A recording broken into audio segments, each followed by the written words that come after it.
Pagprotekta naman sa kababaihan mula sa pang-aabuso, binigyang diin sa mga estudyante at guro sa Mangaldan, Pangasinan.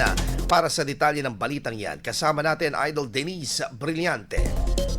104.7 IFM Report.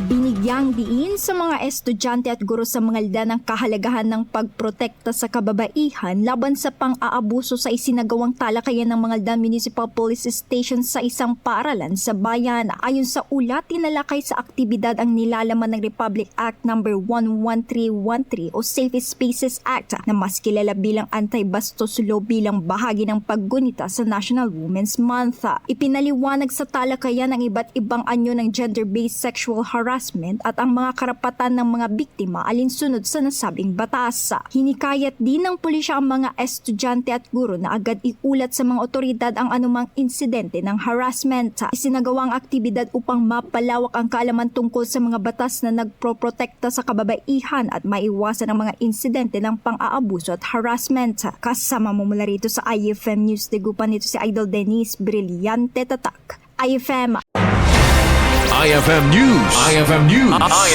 IFM News.